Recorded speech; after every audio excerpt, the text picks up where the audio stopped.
Welcome to another episode of the 5enses podcast. I'm your host, Robert Zinni, and in this episode, we will be having a panel discussion about how local schools are affected by the school closures due to COVID-19.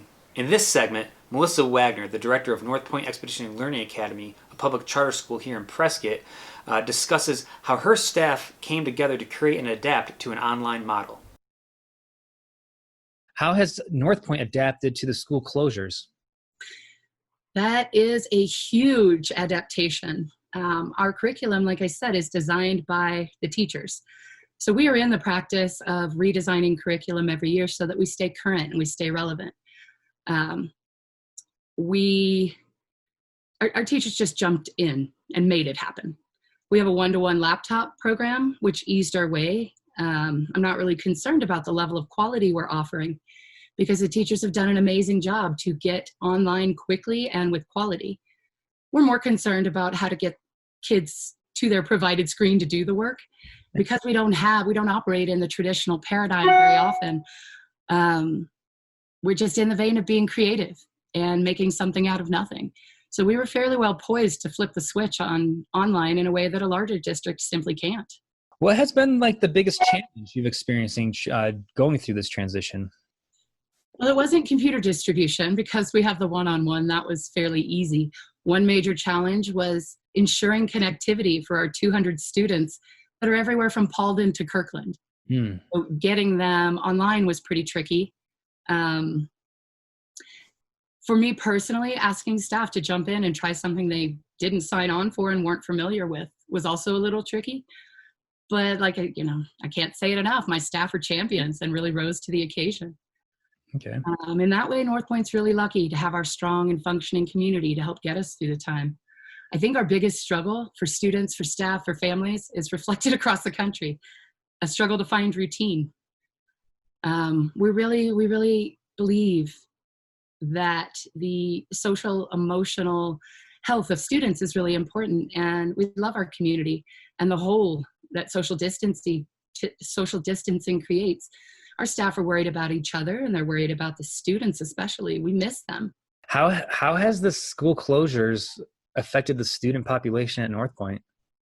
In all of the ways, in the physical and the social and the emotional and the cognitive. Students are struggling with the lack of stability that they perceive in the world. They're adolescents, and so the bigger picture of getting through it or changing through it is really hard on them. The number one thing that they're reporting is a lack of motivation. How do I get myself out of bed, and how do I make myself do that when there's not a teacher looking at me, either encouraging me or making me feel guilty for not doing anything? The lack of routine and the lack of consistency is the biggest student struggle. You did mention a little bit of the struggles from staff going from in-person experiential learning to online with different variations of engagement. How has this affected your staff overall? Well, aside from missing the students, we really miss each other. We've been doing the Zoom meetings for weeks now. It's not the same thing. The struggle is the same, finding routine. But for the staff, for the instructors particularly, they're having to figure out how to not get up in the morning and immediately check email and do it throughout the day and be of service for 16 hours a day. So that struggle to find routine. I mean, our community, our educational model is built on in-person. There was never anything online that they signed on for or I signed on for. Mm-hmm. Every staff member is having that collective struggle with how much do I assign and how hard do I push. But also having the routine struggle. Many parents have kids at home, and even if you don't, it is just different working in that vibe. We miss each other. I had a meeting in a parking lot about graduation yesterday, and we stood 10 feet apart and all, but the wanting to reach out and physically hug someone. So we talked about students and staff, and I want to know, as the director who's in charge of Northpoint with the governing board and the core board as well, how has this impacted you? Affected me personally in the same way that it affects students and staff. How do I manage my household and my workload? The response from our community at Northpoint has been incredibly powerfully positive. Almost without exception, parents and students have been supportive of the decisions that we're making and that we have made. The governing board and the corporate board both absolutely back what we've been doing at Northpoint. And families have expressed being really pleased with the level of communication and reaching out that we're doing. The only potentially negative interactions have really been coming from work at home stress. And so they're completely understandable. We're going through this pandemic. We really don't know what the future holds. Some reports say it's only going to be until the end of this year, where I know where I'm from in New York, they're thinking all calendar year. But we don't need to get into that, Melissa. But I want to know how this experience is going to make your community at Northpoint. Well, I also love this question because as far as flipping switches, this is a flip of not complaining about what we're stuck in, but looking at how it's going to make us stronger in the future. So I go back to Nietzsche. I know there are some people that would say this is Kelly Clarkson, but they'd be wrong. And that's what doesn't kill you makes you stronger. And really, a few lessons we may learn. We may learn that we are actually in school too often, too many hours, and that it's not as necessary. We may learn that Google Classroom is our friend. Another way to reach the kids, another way to track things, another kind of educational model that's not something Northpoint has really been considering. And most importantly, we are going to have built another layer of resiliency in our whole community.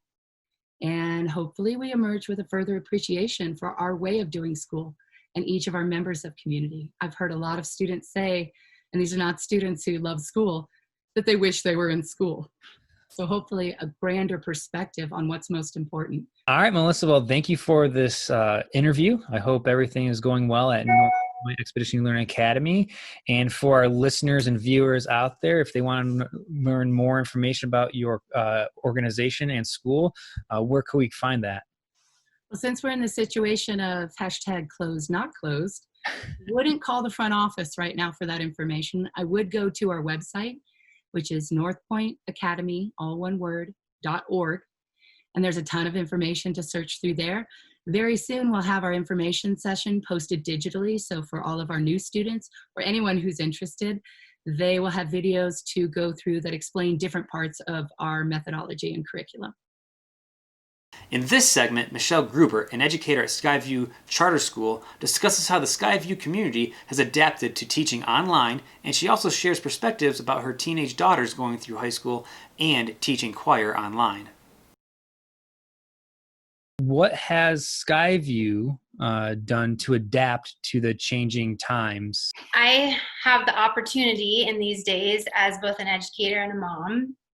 I'm currently a middle school aide at Skyview. I'm connected to Northpoint, where a couple of my kids go, my daughter at Skyview as well.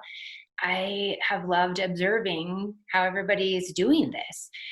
And these project-based schools like Skyview and Northpoint seem super poised for this moment, and their students. Not very many love remote learning. They want to be connected with their peers and their teachers, but that project-based learning pedagogy and like what goes with it is a student-led inquiry where kids are independent learners. They've been learning this, especially with middle school and high school, but even the younger kids, they've been practicing these skills that are helping them now. They've been practicing in the classroom for years, things like being an independent learner. So let me give you an example. Can I give you an example of a lesson? Of course. So I work with a really innovative, creative teacher, a middle school teacher, Alex Rosansky.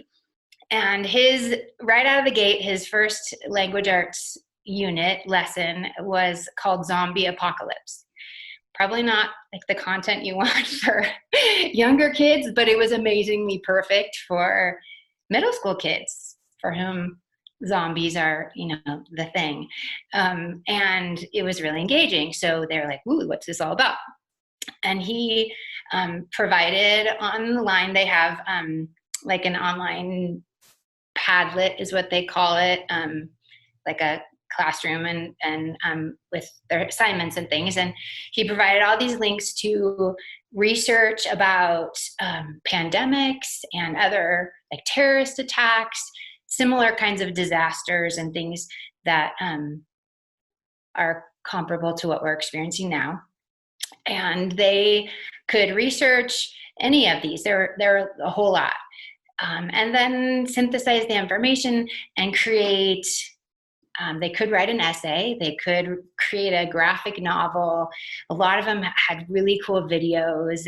What has been the biggest challenge transitioning from like a brick and mortar, so physical learning, to an online classroom? I think it's just not being connected in person, not being able to see each other. So, it's more effort to reach out to all the students individually. But that's one of the things I get to do as an aide. Skyview has full-time aides.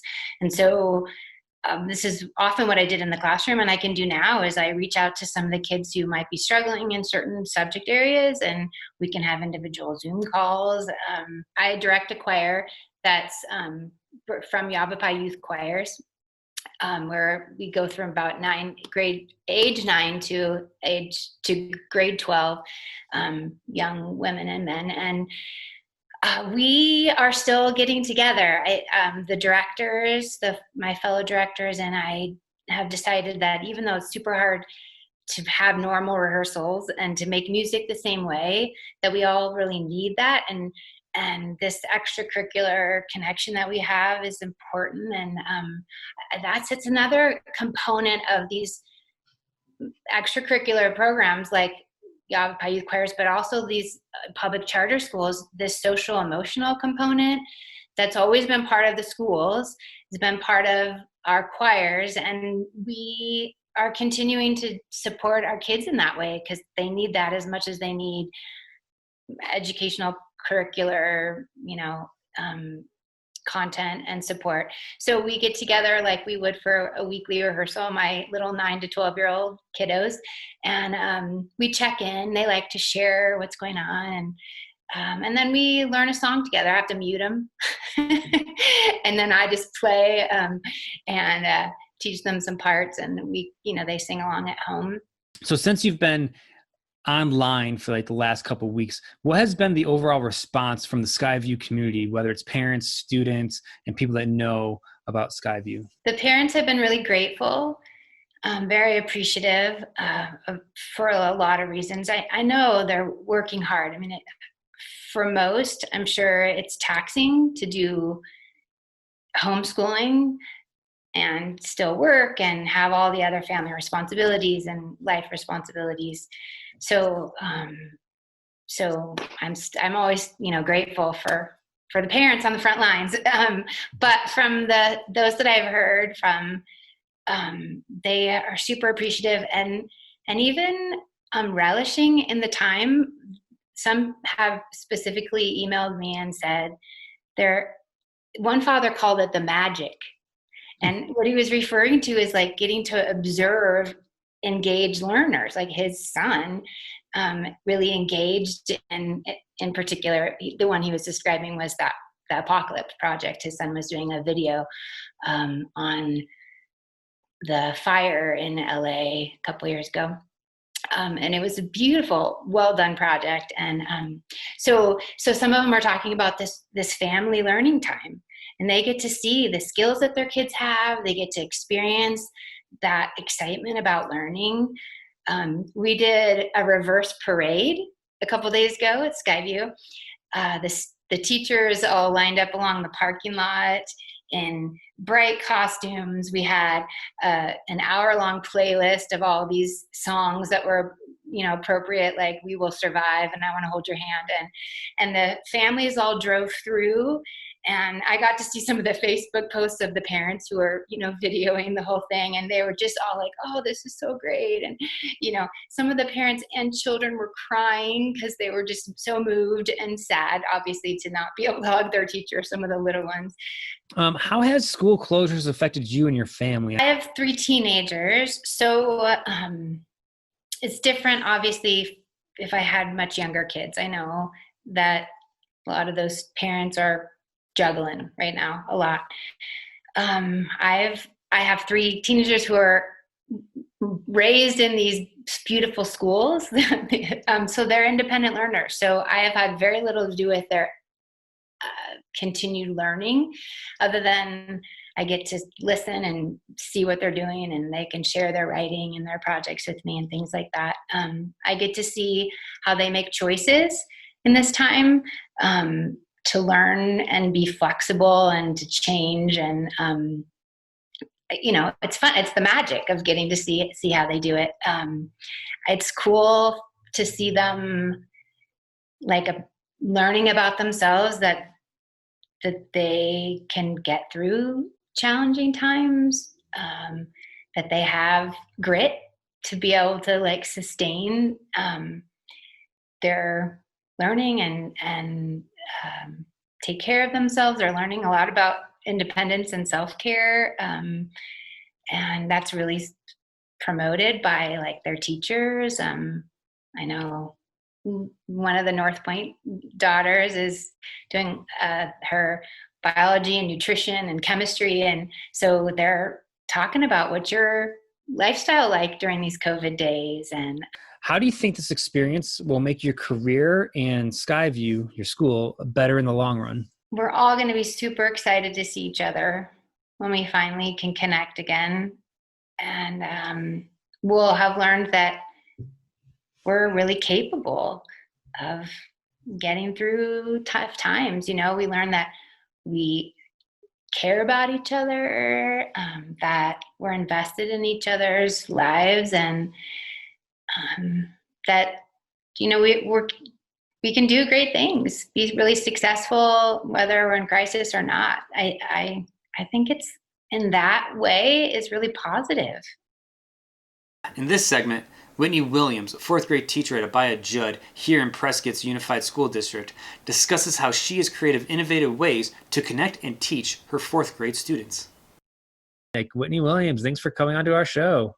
Yeah, thank you so much for having me. It's my pleasure. Great. So first question is, could you tell us a little bit about your school and what you teach? I'm a fourth grade teacher, and I teach English and social studies here. So I block with another wonderful teacher. I love working here. It's a magical place to be. Sweet. So, you're an elementary school teacher, and I could only imagine how hard it would be to rein the kids in person. So I was wondering, what have you done since transitioning to online school for your students? Oh my goodness, so many things. I mean, my intention was to try to keep school as normal as possible, but that's been super difficult. So we've had to make some real foundational changes to the way we teach. We have implemented in the fourth grade, menu choice boards. So kids, instead of being assigned an assignment a day, get to have more choice. And we've seen through allowing them to choose their assignments, engagement and participation to increase, which is awesome. So kids get to have more fun assignments. We do less amount of work in a week, and they have more autonomy over their learning, which is fantastic. And then also we just provide a lot of more engaging resources. So videos, a lot of things to do with science and social studies, because kids super duper love that. So we've had to switch up the curriculum a little bit to just accommodate kids learning at home. And also we just need to be aware and want to be respectful of the fact that all kids come from different home environments and have different resources. So making sure that we provide a variety of ability levels, but also that incorporate different levels of resources at home to make sure all kids have the ability to learn and participate. So that's one thing we're doing. But the more fun part to it is we get to do Zoom calls with our kids, and that is an absolute blast. Of course, it definitely can be a little bit frustrating when your Zoom calls lag, but we turned it into a game. So kids are competing for how many times that a Zoom call lags in their call, and whoever gets the most wins a prize. So, we've adapted to make even the frustrating aspects of distance learning fun. But the Zoom calls are for connection and socializing and staying true to the family we've created here at Abia. What have you seen the biggest challenge for your students have been since transitioning to online? I think it's the isolation. That's what I hear most of my students are struggling with. And then the lack of support. I mean, we have so many parents who are working from home, working at a job that takes them away from their family, or trying to find a job. And all of those things are so time consuming and energy consuming. So I find that I have a lot of students who just struggle with not having a teacher to teach them school, that simple presence of an adult there to help them. And our families are doing the best they can. So I try to do everything I can to provide support to those students who just need that extra adult and guidance in their life. And so I've done a lot of individual reach outs with kids who need it one-on-one Zooms or phone calls to make sure every kid is supported through this isolating pandemic, because kids are really missing social interactions, being in a classroom environment, which in of itself is irreplaceable. What has been the biggest challenge for you as a teacher, or what has impacted you the most ever since you've had to teach online? Oh, being away from the kids. It's so hard. I mean, the Zoom calls are wonderful and they fill that hole in my heart temporarily, but nothing can replace the in-person interactions you have with your students and the connections in the family and the friendships that they have with each other. And then the mentor relationship I have with them is just irreplaceable. And it's why I'm a teacher. So the whole core part of why I'm a teacher was removed. But I'm grateful for so much that my students are safe and they're happy, and I still get to connect with them, even if it's in a really unique way. So I'm focusing on the fact that this fourth grade year, we have just a really unique story to tell in the future, and a connection that even bonds us more, because we had to go through this trauma, this event, this crisis with each other. So in 5 years down the road, we'll remember each other even stronger because we had to endure this separation. I can only imagine these kids are going to be 3 months behind schedule. Have you developed anything of how you're going to help the new fourth grade speed up to where they're supposed to be next year? Yes. So every single grade level has done a lot of looking at our power standards and our instructional guides to find what we never were able to teach this year.